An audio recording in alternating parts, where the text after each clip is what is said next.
اللہ کے ساتھ تعلق تو ایسا ہونا چاہیے کہ آدمی اپنے کمرے کے اندر پلنگ کے بازو پر بیٹھا ہو اور اللہ کے ساتھ باتیں کر رہا ہو اور اپنی مشکلات بیان کر رہا ہو۔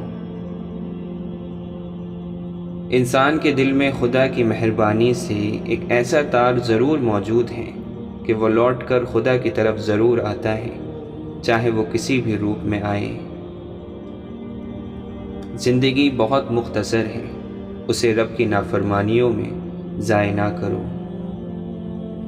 اللہ تعالیٰ قرآن مجید میں فرماتا ہے، کیا لوگوں نے یہ سمجھ رکھا ہے کہ انہیں یوں ہی چھوڑ دیا جائے گا کہ بس وہ یہ کہہ دیں گے کہ ہم ایمان لائے اور ان کو آزمایا نہ جائے گا؟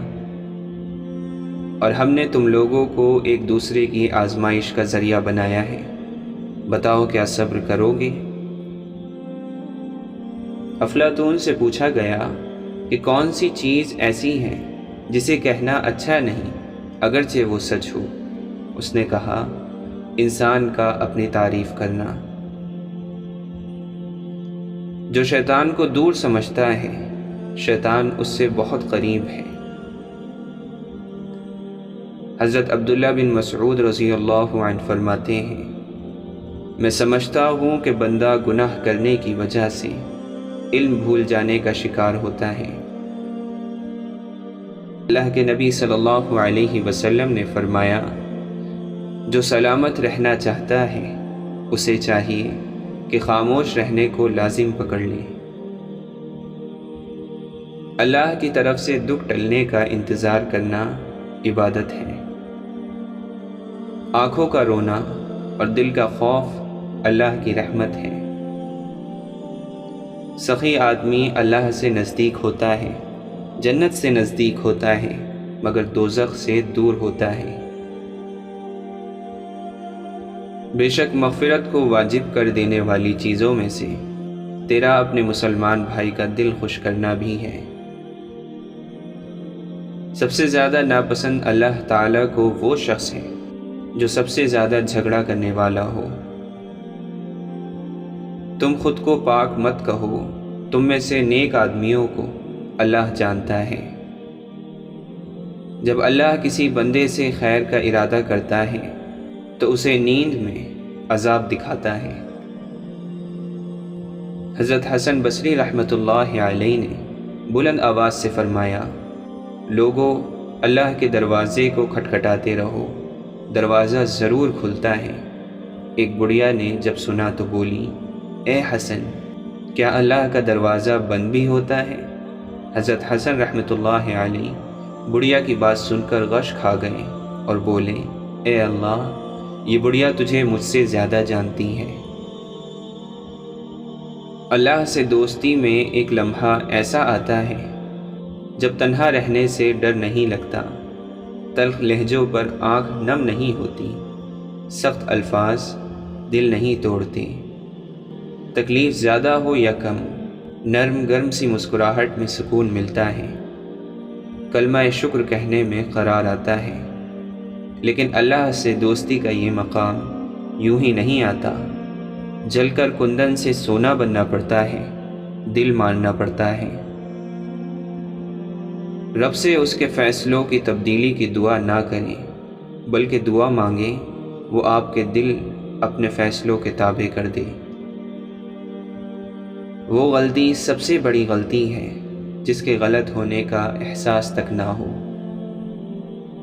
ہر بات کہہ دینے کی نہیں ہوتی، کچھ باتیں سننے کی بھی ہوتی ہیں، کچھ سمجھنے کی، کچھ جذب کر لینے کی اور کچھ سہ جانے کی بھی ہوتی ہیں۔ آدمی جوان کب ہوتا ہے؟ جب وہ آئندہ کے خواب دیکھے۔ آدمی بوڑھا کب ہوتا ہے؟ جب وہ گزشتہ چیزیں یاد کرے۔ اگر دو آدمی ایک دوسرے کے لیے کچھ نہیں کر سکتے یا کرنا نہیں چاہتے تو انہیں ایک دوسرے کے لیے بوجھ نہیں بننا چاہیے۔ جہاں آپ اللہ کے سامنے جواب دہ ہیں وہاں آزاد نہ ہونا، اور جہاں اللہ نے آپ کو آزاد چھوڑا ہے وہاں کبھی پابند نہ ہونا۔ اگر مسجد سے باہر کی زندگی مسجد کے اندر کی زندگی کے برابر ہو جائے تو سمجھو نماز قائم ہو گئی۔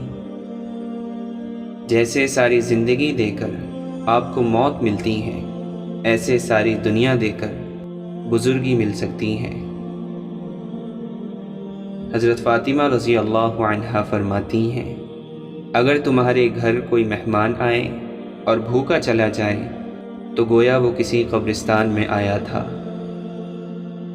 حضرت علی رضی اللہ عنہ نے فرمایا، کسی انسان کو دکھ دینا اتنا آسان ہے کہ جتنا سمندر میں پتھر پھینکنا، مگر یہ کوئی نہیں جانتا کہ وہ پتھر کتنی گہرائی میں گیا ہے۔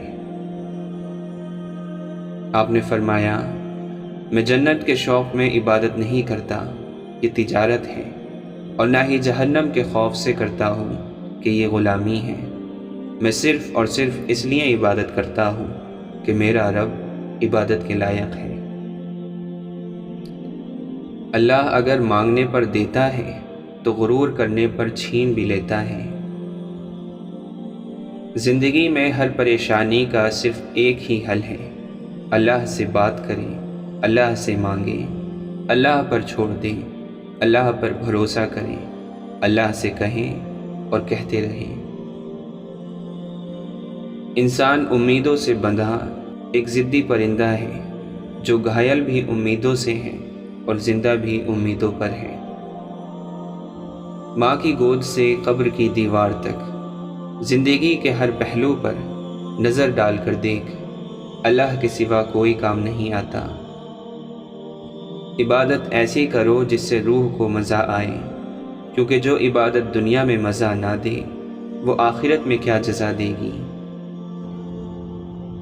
رزق صرف یہی نہیں کہ جیب میں مال ہو، بلکہ آنکھوں کی بینائی بھی رزق ہے، دماغ میں خیال رزق ہے، دل کا احساس رزق ہے، رگوں میں خون رزق ہے۔ یہ زندگی ایک رزق ہے، اور سب سے بڑھ کر ایمان بھی ایک رزق ہے۔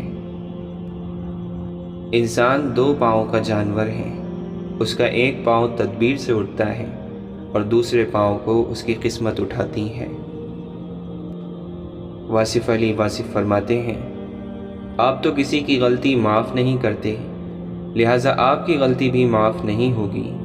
یہ پکی بات ہے کہ جو کسی کی غلطی معاف نہیں کرتا اس کی غلطی معاف نہیں ہوگی، جو رحم نہیں کرتا اس پر رحم نہیں کیا جائے گا۔